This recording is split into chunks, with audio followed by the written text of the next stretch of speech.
Oh yeah, feels like a good one.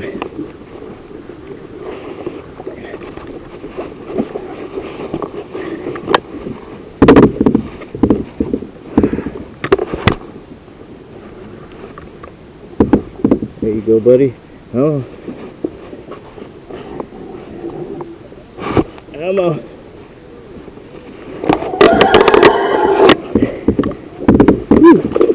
Stay down, stay down.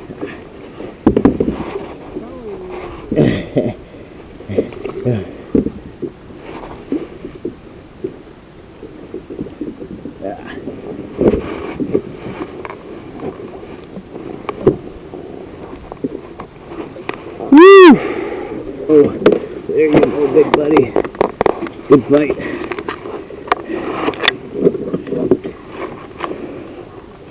Please tell me I'm recording. Yes, sir. Yes, I am. Look at this beetle. It's fat. They are eating it up. Hey guys, so right here I have the Field & Stream Shadowcaster. I said I was going to do a review on it. So without any further ado, let's get right into the meat and potatoes. Alright, so just as every video, you know, in the past has done, I'm going to go ahead and start from the front. Just overall description is that this kayak is well built. Alright, it's, you know, it's got a tough design. I'm starting off from a 9-foot Pelican, going to this thing. It's day and night. A Shadowcaster by far exceeds any beginners, you know, bottom line kayak. So first thing we're going to talk about is this hatch. All right. Now the thing about the hatch, it's waterproof, but it's not waterproof. I would say it's like watertight. Right. That's the word. So it's not gonna. It will let in water if you start getting waves above the bow. Okay. So it will let in water. So don't expect that you can submerge this thing and there will be no water within it. Same note, if you're going in, you know, regular water, not with a fast amount of current, and you don't somehow submerge this thing, you should not expect any water inside your hole. I went out for about 5 hours yesterday and had no issues with water. Okay. All right, so we're gonna open it up. All right. So the thing I like about, let me get on this side. The thing I like about the design is it's got 2 latches. All right, you open and you twist them, and you get inside your hole. All right, you have plenty of room, but the main compartment is from here to here. All right, and then what it does do, which I've seen a lot of videos not explain, is that it then you just get 2 channels that'll run through here. It comes with foam, 2 foam packets here. 2 foam blocks, okay, and then what happens is you could fit those blocks into these crannies right here, and to stop things from shooting all the way to the rear of your kayak. Okay, should you remove those, you can get things like what happened to me is I put some extra fishing line in here, and sure enough, it ended up in the back of the kayak, which is pretty hard to get. What you're gonna have to do is port somewhere and lift up the back end of your kayak, and then so you can get it moved up to the front, and then you can retrieve it. It's a pretty good size. All right, I would say about this deep. Okay, that's how deep it goes, and pretty wide, so you can fit batteries. For here, I have my jacket. I have some paracord, and I could fit both my Plano boxes in here, and that's basically it. Other than that, you could fit the rods if they broke apart, but like I said, you're gonna get to a point where you're having things shoot all the way to the rear of your kayak. Okay, like I said, right here it comes with this lining right here that it's watertight, yes, but these locks right here don't put enough pressure to where if this thing went under, or you're getting a significant amount of waves, to where it will keep water out. Alright, so it's a good twist here, put it on down, and you're good to go. Alright, so let's move on. Alright, moving on to the main compartment of your kayak. The big selling price is that it has 2 gear tracks. So you can add fish finder, Scotty mounts. You can make your own PVC camera mounts and things like that you can add on to this kayak. So it has 2 adjustable foot pegs. All you do is rotate here to slide either in or back towards you. And I'm 5'8", and I cannot reach these foot pedals with my seat in the raised position, which is about 6 inches up and 6 inches back. Other than that, you have a stand-up leash, alright, so that you can pull yourself up. But I went on the small private pond either or a large pond at a small lake, whatever one you want to categorize it as. And I did not use the leash whatsoever. So maybe you might not need it. Maybe you will on some more turbulent water. Here, what they have is a shock cord, so you can keep a water bottle here, and then a storage area, and plenty of space here. Okay, so the system they use to keep the seat in its position is a series of these two straps here, and this paracord leash here. So in order to get it to the up position, you place it here, you pull this leash tight towards you, and now it'll keep the seat in a locked position. To the up position, if you notice, it moved back about 6 inches, and from this position I can't reach the foot pedals. I can't reach them.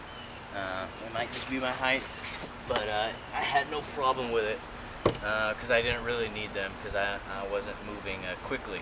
Now, moving on to the back, alright, as you can see, we have a large area so that you can place your milk crates or a cooler. What I'm planning on doing, which I haven't done yet, is to add a Arctic cooler or a Yeti cooler, whichever fits your needs, into this area, and behind it also would fit a small, I believe it's 12 by 12 inch or milk crate, so that you can place in here, and I have that affixed with some PVC rod holders, and I would fit my anchor and other things that I bring along with me that are readily available. This comes with the shock cord.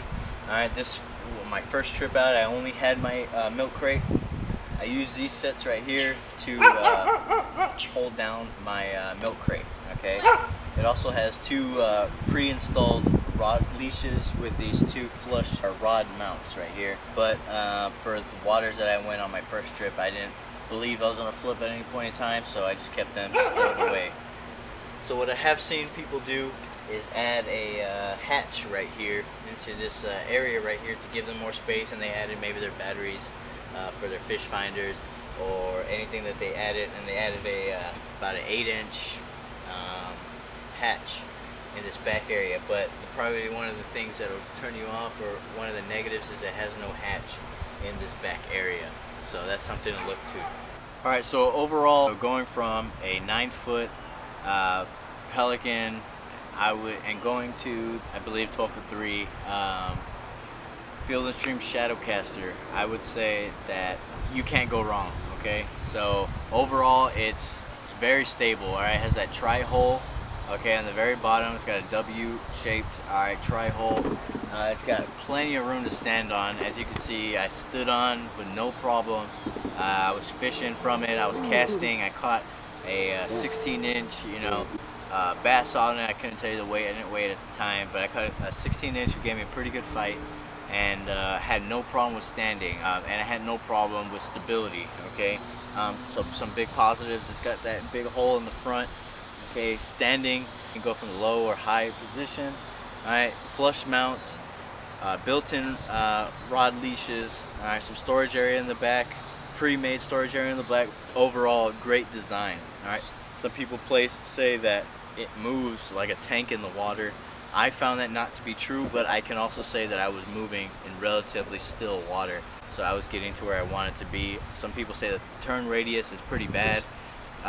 Once again, I did 2 backstrokes on one side and I was turned around, so that's something to say too.